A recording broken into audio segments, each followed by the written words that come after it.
Hello, welcome to another one of my videos. Just going to make some quick predictions. Going to go through the whole card this week. They're all good matchups in my opinion. Bit strange with no prelim, but I mean, it's stacked. 7 fights, all very good matchups in my opinion. The one I probably don't like the most is Sugar Sean versus Eamon Zahabi. I mean, that's still a pretty decent fight, but I think that's probably going to be the the fizzer on the whole card. The rest of them, I think, are going to be very exciting, good even fights. So yeah, we'll jump straight into it. We got first up on the card is featherweights Diego Lopez versus Steve Mean Machine Garcia. I'm going to go with Diego Lopez in this fight. I think his experience is going to be the biggest factor. I know he's lost to Volkanovski for the title. He's ranked number 2 at featherweight. He's probably going to get another crack if he gets a good exciting finish here. I think he's too good. He's pretty much too good for everyone else in the division, I think, apart from Volkanovski. Great win against Jean Silva. That was an electric fight, really good fight. That proves to me what a really high level fighter he is. John was giving it to him, good back and forths. Diego Lopez was taking it. He was backing him up for most of the fight. And probably a bit lucky with the spinning elbow there to knock him out. But I think he's cool under pressure. And he's got one of the most well-rounded games, I think, that you can have. Good on the ground. Not that he goes there a lot, but great stand-up and awesome pressure, awesome good power in the shots. So I think he's going to be able to defend and move away from Steve Garcia's most of his attacks. I don't see Steve trying to get him down. Even if he does, I don't think he'll have any success on takedowns. I think Diego Lopez could finish this fight any way he wants. Could go to the ground and tap him out. More likely, I reckon he's probably going to go to the distance. And I think he's going to win a unanimous decision. Quite clear cut there, in my opinion, for Diego. And I think he'll probably get back at another title shot against Volk again, possibly. Might win it this time. All right, the next fight I like the look of, we got Bo Nickel versus Kyle Dorcas. I think this is electric. This is a good matchup. Bo Nickel, he looked good in his last fight, knocking out Rodolfo Vieira. Clean head kick knockout. Felt sorry for Rodolfo on that one. That would have scattered his brain pretty hard. I'm going to go with Bo Nickel. I think, obviously he's the favourite. I think his wrestling pedigree is too much. Kyle Dorcas, obviously he's on a bit of a hot streak now. He sort of went away from the UFC there. Only came back in 2025 in August and beat Michel Pereira on his return. So that's a good victory in my opinion. That was a bit of an upset fight. I didn't see that coming. Beat Gerald Meerschaert. That's not that impressive in my opinion. Beat him by sub, so I'll give him credit for that. But yeah, don't really rate that.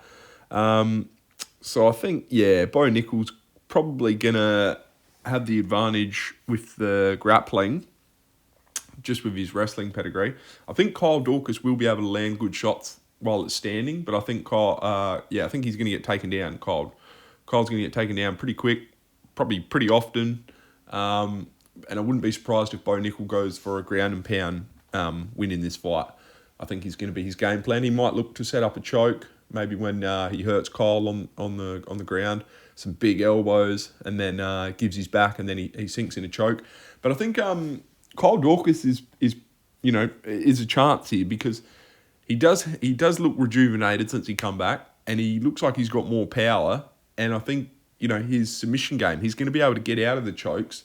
And I won't be surprised if Bo Nickel gets tired, and then Kyle Dorcas has his moment and could potentially submit Bo Nickel. We've seen the adversity when he went up against Derrida. So I think if Kyle's not too much of a pushover here, I think if he can fire a few hard knees back at Bo Nickel, I think that could test Bo's perseverance, which would be good to see because I think he's been not really handed the most toughest competition. So I think this fight's tailor made for him to go through a bit here. So yeah, I'm still going to go Bo Nickel though. Ground and pound, round 2 KO. My opinion for that one. But that's a good matchup. I reckon this if there was never an upset, this could be it. All right, another exciting matchup. Lightweights this time. Mauricio Ruffi versus Michael Chandler. Mauricio Ruffi is a ginormous favourite in this fight, which is a little bit surprising to me. I thought people would have given Chandler a little bit more credit. I think the main factor in this fight is going to be the age difference. Mauricio Ruffi's 29, prime of his life, getting better. Michael Chandler's definitely over the hill, 40 years old. He does look good. He's fit as a fiddle. Obviously training very hard and stuff still. But, 40, I think his reflexes are going to be dulled down a bit. He's not going to be quite as reactive. And, the height is another factor. Mauricio Ruffi's 1.8 metres tall versus Michael Chandler 1.73, so he's got him covered there. And he's got 9-inch, about 9-inch reach advantage, 9 centimetres reach advantage as well for Mauricio Ruffi. So, he's certainly got all the attributes going in his favour. I'm going to be tipping Ruffi here to probably get the job done over Chandler. I know he's tough, he's durable, but I think, Ruffi's leg kicks. And he finished for Zeev, Mauricio Ruffi, so I think that's credit.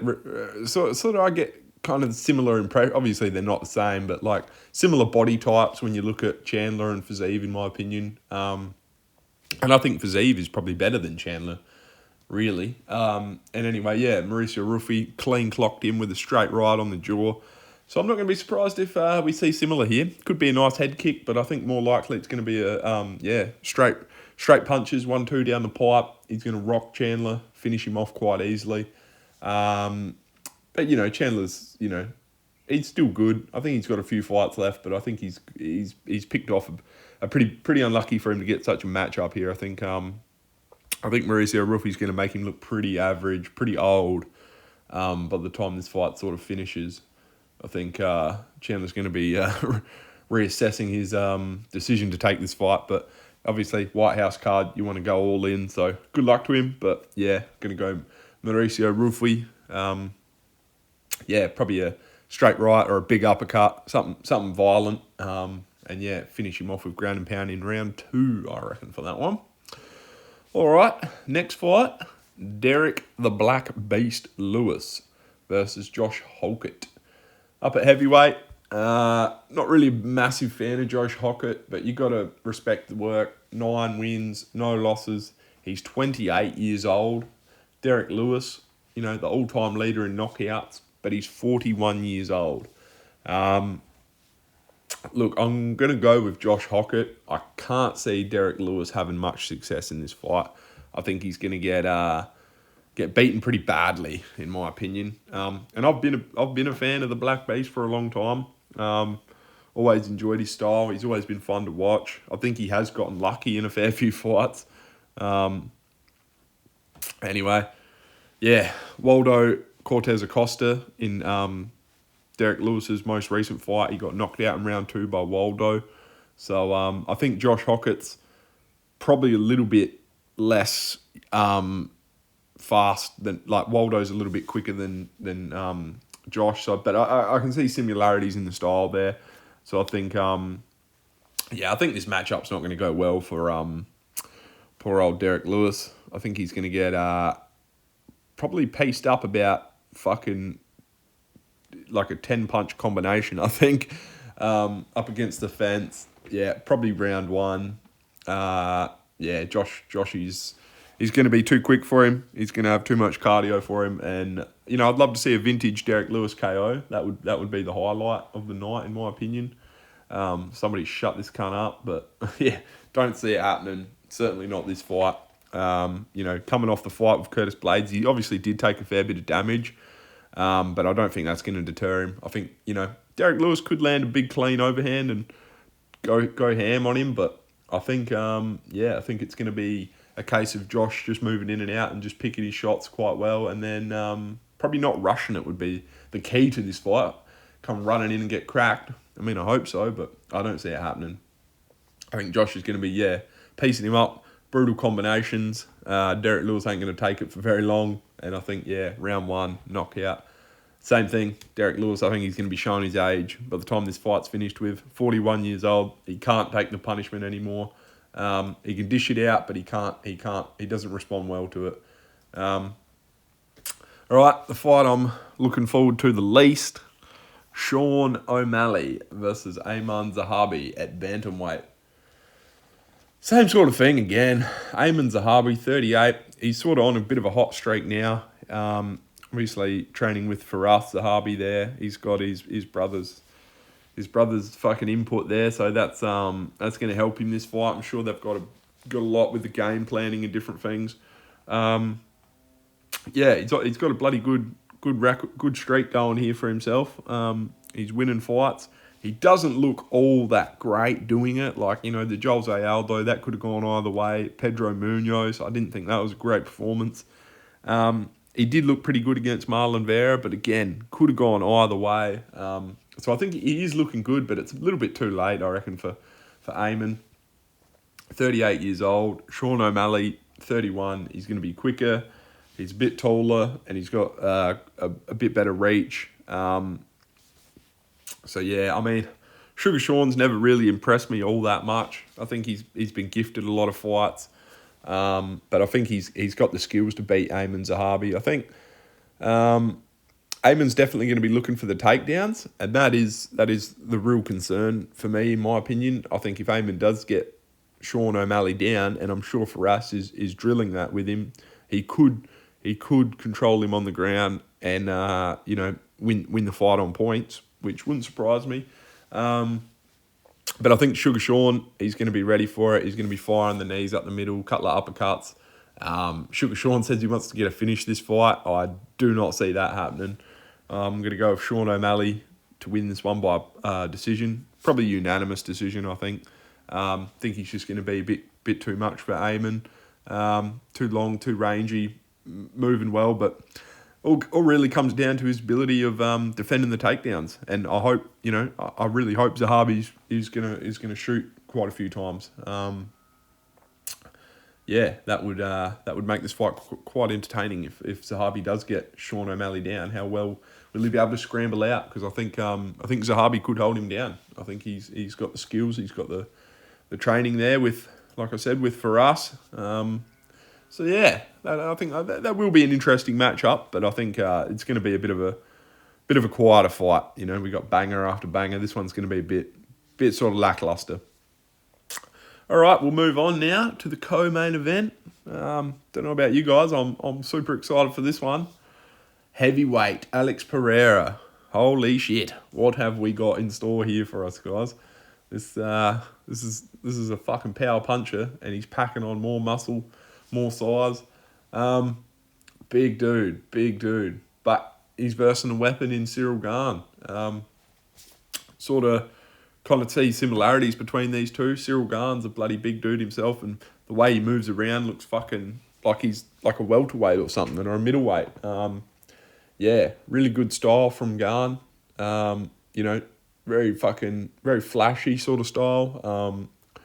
Not the most entertaining, I think, at heavyweight. He obviously sort of just accumulates the punches and the jabs, but he does it well. He does it so clean. I think Alex Pereira, he's going to have the advantage with the body shots. I think he's going to have to try and land on Gane's midsection and kicks and shit to try and slow Gane down a bit, stop him bouncing in and out, because I think Pereira is much more flat-footed. So I can't see Pereira just landing one big shot. Like, I think he's gonna have to set it up. He's gonna have to go to the body, uppercuts, and then try and get Gane on the fence and hurt him. Thing that I think in this fight too is Gane. He looks better now, but he sort of fumbled the bag against John Jones, let him get the neck. I mean, John Jones is an elite fighter, but I think the bright light sort of got to him a little bit in that fight, which, he's seen it all before, but just the occasion sort of got to him. And now this is an equally big occasion. You got Pereira, you got the Whitehouse. Is that gonna give him the jitters a little bit? I hope not. He looked really good against Aspinall before he poked him in the eye. So I hope that kind of Garn shows up, and I think we will get that. I think he's not worried about a takedown, so I don't think anybody's going to go for takedowns. So I think this will be a stand-up war. This will be a back and forth for at least a couple of rounds, in my opinion. It's a hard one to pick. I think because Garn is the bigger guy, obviously, naturally bigger at heavyweight. Pereira coming up, he's going to be a bit slower because he's got to carry around that new weight. He's training with it, but I don't think he's you're not going to be 100% confident in yourself till you get a good win. And to verse such a fucking a high level heavyweight at your first fight too in that new division is a good test for him. Can he do it? 3 belts, 3 different divisions. It's never been done before. Probably never be done again. I'm going to go with Cyril Garn on points. I love Pereira. I mean, he's a fucking champion, but I think maybe this is going to be his limit. I think he's going to be a bit slow. I think Garn's going to be the quicker guy in there, and I think Garn's going to win this on points, in my opinion.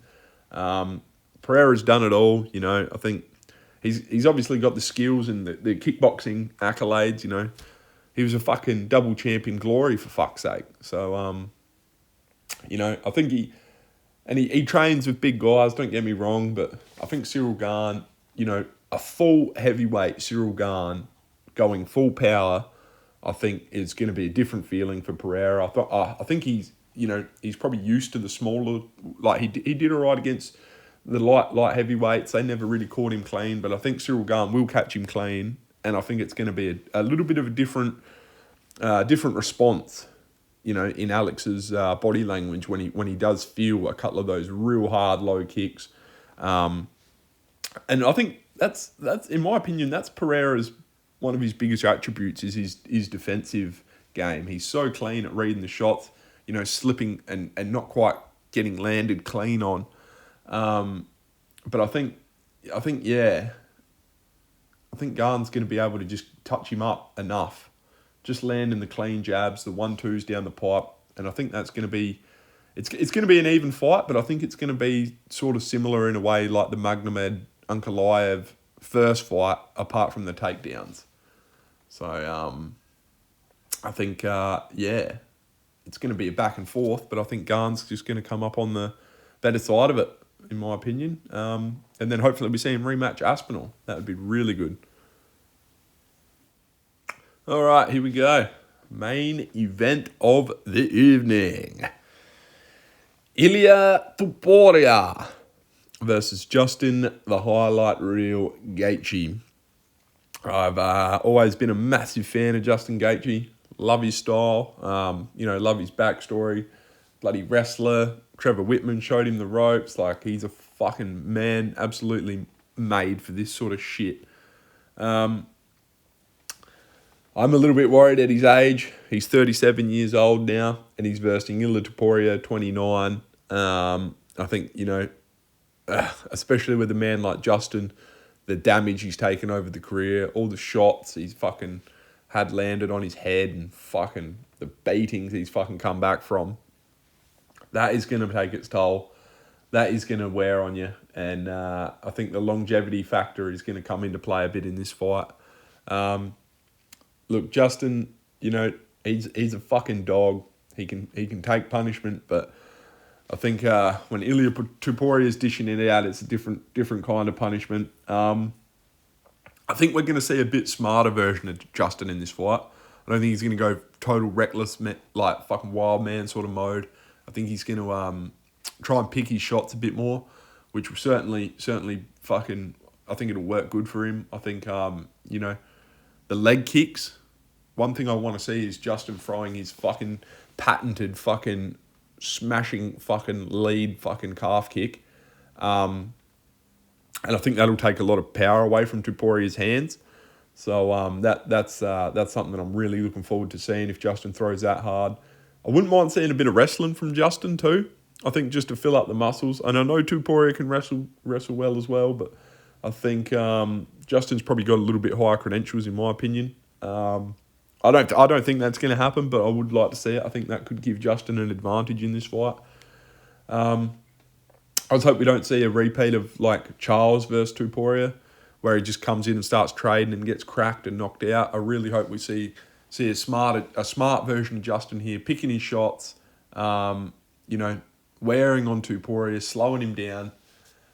I think ultimately though Tuporia gets this done. I really like Justin, but I just can't see him beating this younger, fresher fighter.